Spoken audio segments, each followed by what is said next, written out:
ಚಾರುದೇಶ್ನಾಭಯ ನೆನೆಸಿ ಅವತಾರ ಮಾಡಿದೆ ರುಕ್ಮಿಣಿಯಲಿ ಗೌರಿಯರಸನ ವರದಿ ಉದ್ಧಟರಾದ ರಾಕ್ಷಸರ ಶೌರಿ ಆಜ್ಞದಿ ಸಂಹರಿಸಿ ಭೂಭಾರವಿಳುಹಿದ ಕರುಣಿ ತ್ವತ್ಪಾದಾರವಿಂದಕ್ಕೆ ನಮಿಪೆ ಕರುಣಿ ಪುದೆಮಗೆ ಸನ್ಮತಿಯ ಅಸೀದುದಾರ ಗುಣವಾರಿಧಿರ ಪ್ರಮೇಯೋ ನಾರಾಯಣ ಪರತಮ ಪರಮಾತ್ಸ ಏಕ ಸಂಶಾಂತ ಸಂವಿದ ಅಖಿಲಂ ಜಠರೇ ವಿಧಾಯ ಲಕ್ಷ್ಮೀ ಭುಜಾಂತರಗತ ಸ್ಮರತೋಪಿ ಚಾಗ್ರೇ ದಾಸವರ್ಯಂ ದಯಾಯುಕ್ತಂ ದೂರೀಕೃತ ದುರಾಶಿಷಂ ಹರಿಕಥಾಮೃತ ಸಾರಭಕ್ತಾರಂ ಜಗನ್ನಾಥ ಗುರುಂ ಭಜೆ.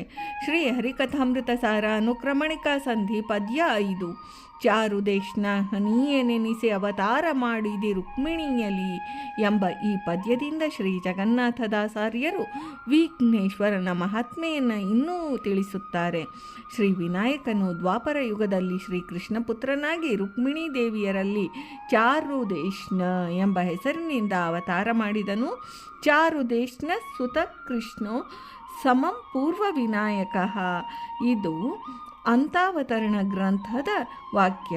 ಚಾರುದೇಶ್ನನು ಶ್ರೀ ರುದ್ರದೇವರ ವರದಿಂದ ಮದೋನ್ಮತ್ತರಾಗಿ ಅನೇಕ ಮಂದಿ ದೈತ್ಯರನ್ನು ಶ್ರೀಕೃಷ್ಣನ ಅಪ್ಪಣೆಯಂತೆ ಸಂಹಾರ ಮಾಡಿದನು.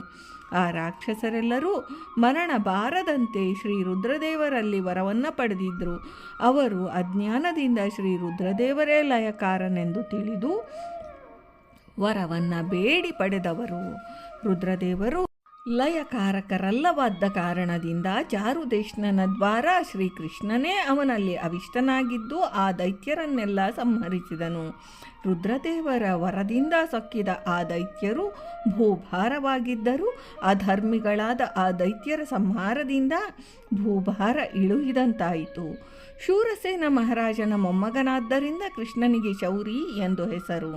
ಶೂರ ಸಾಪತ್ಯಂ ಪುಮಾನ್ ಶೌರಿ ಎಂಬ ವಿಗ್ರಹ ವಾಕ್ಯದಂತೆ.